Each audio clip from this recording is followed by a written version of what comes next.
بسم اللہ الرحمن الرحیم۔ السلام علیکم ورحمۃ اللہ وبرکاتہ۔ آج کا موضوع شوال کے 6 روزے جسے شش عید کے روزے کہا جاتا ہے، آج ہم اس پر گفتگو کرنے لگے ہیں۔ آپ کے سامنے بہار شریعت جلد اول صفحہ نمبر 420 پر جو یہ اس کی تحریر ہے، اس سے ہم آج مطالعہ کریں گے۔ جو نئے سامعین ہیں ان سے گزارش ہے کہ برائے کرم چینل کو سبسکرائب فرما دیجیے اور عمل بھی کیجیے، اسے شیئر بھی کیجیے ثواب کی نیت کے ساتھ، تاکہ خود کو بھی اس میں ثواب ملے اور مجھ گناہ گار کو بھی اس میں حصہ نصیب ہو۔ آمین۔ کوشش ہوگی کہ طوالت نہ کی جائے۔ اس صفحے پر حدیث نمبر 3 سے حدیث نمبر 11 اور حدیث نمبر 17 سے 20 یہ الگ الگ نفل روزوں کے اور نفل عبادات کے موضوع ہیں۔ ہم جس پہ بات کریں گے وہ ہے حدیث نمبر 12 اور 13، حدیث نمبر 14 اور 15 اور حدیث نمبر 16۔ تو آئیں پہلی حدیث کی ہم مطالعہ کرتے ہیں، حدیث نمبر 12 اور 13۔ بسم اللہ الرحمن الرحیم۔ مسلم و ابو داود و ترمذی و نسائی و ابن ماجہ و طبرانی ابو ایوب رضی اللہ تعالیٰ عنہ سے راوی رسول اللہ صلی اللہ تعالیٰ علیہ وسلم فرماتے ہیں، جس نے رمضان کے روزے رکھے پھر ان کے بعد 6 دن شوال میں رکھے تو ایسا ہے جیسے دہر کا روزہ رکھا، اور اسی کے مثل ابو ہریرہ رضی اللہ تعالیٰ عنہ سے مروی، یعنی حضرت ابو ہریرہ رضی اللہ تعالیٰ عنہ سے بھی اسی مثل مروی ہے، انہوں نے بھی یہ روایت فرمایا ہے۔ حدیث نمبر 14 اور 15۔ نسائی و ابن ماجہ و ابن خزیمہ رضی اللہ تعالیٰ عنہ و ابن حبان ثوبان رضی اللہ تعالیٰ عنہ سے اور امام احمد و طبرانی و بزار جابر بن عبداللہ رضی اللہ تعالیٰ عنہ سے راوی رسول اللہ صلی اللہ تعالیٰ علیہ وسلم نے فرمایا، جس نے عید الفطر کے بعد 6 روزے رکھ لیے تو اس نے پورے سال کا روزہ رکھا۔ جو ایک نیکی لائے گا اسے 10 ملیں گی، تو ماہ رمضان کے روزہ 10 مہینے کے برابر ہے۔ جو ایک نیکی لائے گا اسے 10 ملیں گی، یہ ماہ رمضان کے روزے کے برابر ہو گیا۔ اور ان 6 دنوں کے بدلے، یعنی جو شوال کے 6 روزے ہیں، ان 6 دنوں کے بدلے میں 2 مہینے تو پورے سال کے روزے ہو گئے۔ حدیث نمبر 16۔ طبرانی اوسط میں عبداللہ بن عمر رضی اللہ تعالیٰ عنہ سے مروی کہ رسول اللہ صلی اللہ تعالیٰ علیہ وسلم فرماتے ہیں، جس نے رمضان کے روزے رکھے پھر اس کے بعد 6 دن شوال میں رکھے تو گناہوں سے ایسے نکل گیا جیسے آج ماں کے پیٹ سے پیدا ہوا، ماں کے پیٹ سے پیدا ہوا ہے۔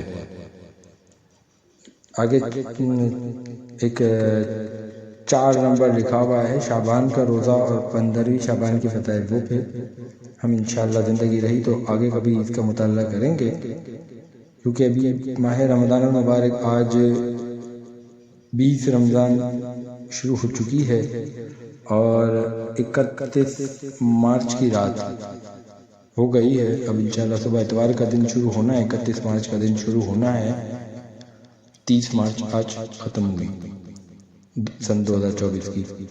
تو اللہ تبارک تعالیٰ سے دعا ہے کہ عید باقی ایام بھی بچے ہیں، خیر و عافیت سے ایمان کی سلامتی کے ساتھ ہم ہر عبادت کریں، اور کل نفس ذائقۃ الموت یہ سب کے ساتھ ہے، ہر کسی نے چکھنا ہے۔ تو کیوں نہ ہم یہی دعا مانگے، کریم پروردگار ہمیں ماہ رمضان میں روزے کی حالت میں ایمان کی سلامتی ہو اور حقوق العباد سارے ادا ہوئے ہوں، اور اس حالت میں ہمیں پیاری پیاری موت نصیب فرما، اور مزید فضیلت ہم تجھ سے مانگتے ہیں کریم پروردگار، ہمیں ریاض الجنت میں عبادت کرتے ہوئے روزے کی حالت میں ماہ رمضان میں موت نصیب فرما، جنت البقیع ہمارا مدفن فرما۔ اچھا، یہ اس کی ادائیگی کے متعلق یہ شوال کے جو 6 روزے ہیں، اس میں ایک مسئلہ اپنے حدیث نمبر 14 اور 15 میں ایک نکتہ آیا تھا کہ عید الفطر کے بعد، یعنی عید الفطر والے دن نہیں، عید والا دن روزے میں نہیں ہوگا، اس کے بعد یعنی رمضان شریف کا پورا مہینہ ہوا، اس کے پورے روزے رکھ لیے، اب اگلا دن عید ہے، اس دن نہیں، دوسری عید سے لے کر آخری شوال تک کے درمیان یہ روزے رکھنے ہیں۔ اب آپ کے لیے جیسے آسانی، جو چاہے، اب جو دوسرے دن سے ہی شروع کرے اور 7 شوال تک اسے پورے مکمل کر لے، یعنی 2 3 4 5 6 7، یہ جو 6 دن ہے، اس دن لگاتار کرنا چاہے وہ کر لے، کوئی چاہے دوسری کو رکھے، پھر 2 دن چھوڑ کے رکھے، پھر ایک رکھے، پھر 2 دن چھوڑ کے ایک رکھے، پھر ایک رکھے، پھر 2 دن چھوڑ کے رکھے، پھر 1 دن چھوڑ کے رکھے، 4 دن چھوڑ کے رکھے، پورے مہینے میں 6 گنتی پوری کر لے تو یہ ادائیگی ہو جائے گی۔ تو یہ پورے مہینے کی 6 کی گنتی ہے، لیکن بڑی فضیلت ہے۔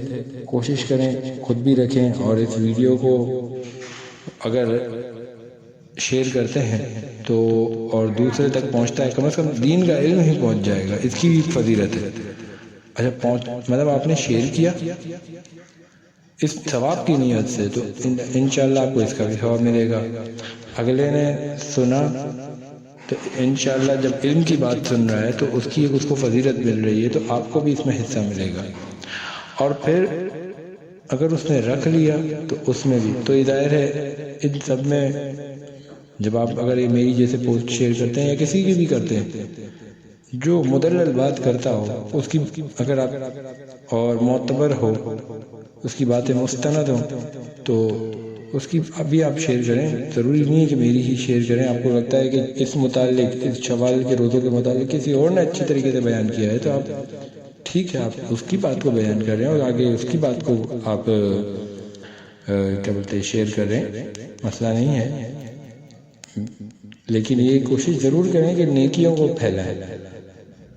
اور انشاءاللہ کچھ اور موضوع پر بھی ابھی گفتگو کرنی ہے، تو برائے کرم دوبارہ التجا ہے کہ نئے سامعین جو ہیں ان سے التجا ہے کہ برائے کرم چینل کو سبسکرائب کریں اور بیل آئیکن اس لیے دبا دیں تاکہ آپ کو آنے والی مزید بھی پوسٹ پر نوٹیفیکیشن موصول ہوتا رہے۔ کوشش رہے گی کہ انشاءاللہ اچھی اور مدلل باتیں ہی ہوں، کچھ نعت شریف وغیرہ ہے، جو بھی ہے نیکی کی پوسٹ پر ہی ہمیں شیئر کرنا ہے، یہ نیت ہے۔